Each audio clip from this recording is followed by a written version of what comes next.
What's up everybody, welcome to Superpower Reviews. My name is Liam Smith.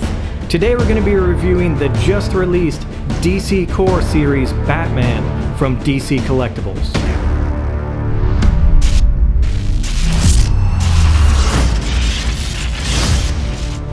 Okay, let's go ahead and take a look at the box. The first thing you'll notice is it is an expanded window box. DC Collectibles is doing this to get a better look at the statue. When you're in the store, you can see it from all directions. It makes it a lot nicer when you're looking at it on the shelf. So the front of the box, pretty simple. DC Core Batman from DC Collectibles. Flipping around to the side, got a full image of the statue, a little more information about the statue that's designed by Jim Fletcher. And we'll go over the measurements of the statue later in the video, but it shows up here that it does measure almost 11 inches tall. It's actually something about this new DC Core line that is really great. They're not the smaller 1/10 scale, they're just under 1/6 scale, so they're kind of in between, gives them a nice size for display. And flipping around to the back side of the box, we've got another image of the statue and shows the other statues in the DC Core line. I actually have this Joker DC Core statue coming up for review very soon. In addition to that, you have Batgirl and Wonder Woman. And at the top, more information about the statue if you want to pause that and take a look at that. Alright, so now let's go ahead and get this statue out of the box, take a closer look at the DC Core Batman. Now one thing I want to mention real quick before I continue taking it out of the box is this isn't the standard clamshell where the two pieces are fastened together and you have to pop them apart or cut tape. When I took this out of the box, the front part holding the statue in fell right off. It's not fastened on there at all, it's just sitting on there. So you want to be careful with that when you take it out of the box. Luckily, he is fastened to the back side of the box so he did not fall all the way out. Okay, now that we've got the statue out of the box, let's go ahead and take a look at what comes in the box. Of course, you have the fully assembled statue already attached to the base, and one accessory, the Batarang that I mentioned earlier that was laying loosely in the bottom of the box. Alright, so let's go ahead and take a look at the details on this statue, because this new line of DC Core from DC Collectibles, they really, as I say, knocked it out of the park with the details on these. Starting at the head sculpt, let's take a look at that. The expressiveness they put, the anger they put in his face, the details in the shading are just blowing me away here. There's a lot of statues of this size that don't always hit that point very well. They'll kind of just get a one tone to the face or skip some of the details and make it fairly washed out. In this case, that is not true. Starting at the top of the cowl, you'll see the fine detail sculpted into the brow to give him that angry look. Moving down to the eyes, he does have the full whiteout on the eyes for this cowl. Now moving down to the face, I'm really loving what they did here. They put a lot of detail into that. Lots of folds in the skin. They even put the stubble around the chin. Each individual tooth painted white. That's very impressive, the way you can see the pinkish color where the gums are in between the white on such a small statue. That's very impressive. Now moving down to the suit, if you look at the chest area here, this is very impressive as well. The bat logo that's on the chest really does look like leather. They did the details really well on that. There's a nice gold trim layered effect behind the black bat logo. Lots of detail in the sculpting of the muscle suit.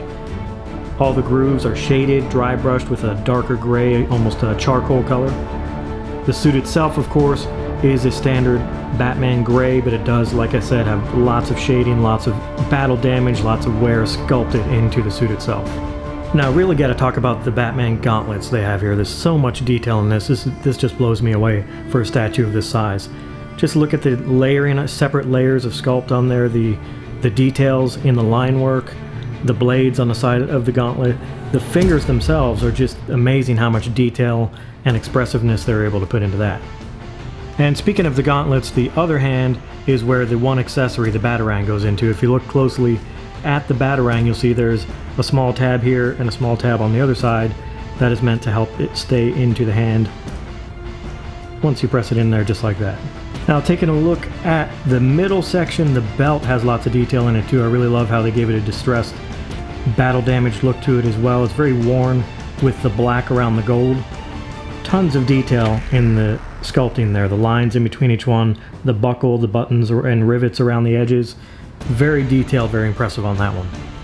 Now flipping around to the back side, one thing that can be difficult to get right on a superhero type figure like this is a cape. To get that fabric look, to get the wrinkles, the folds, the flowing of the cape, that's one of the most difficult things to do in a sculpt. They definitely killed it with this one. This is very well detailed. The flow is perfect. It's got a natural flow to it, natural creases all the way around the neckline where it comes out of the cowl. It bunches up and creases just like it would on a real cape. All the way down to the bottom details with the very sharp points at the end of the cape.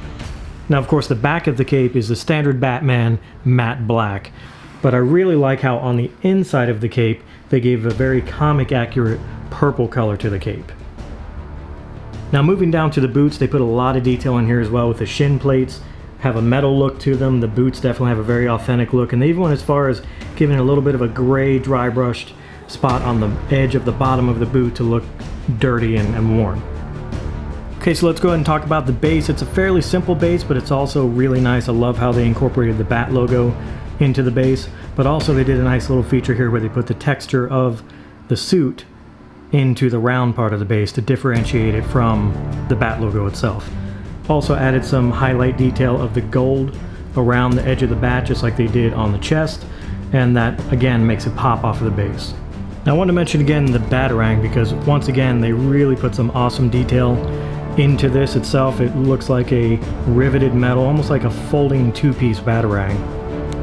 You can see the hinge in the middle, the rivets on each side, details around the edging. It really does look like a sharpened blade around the edge. Super amount of detail for such a small piece.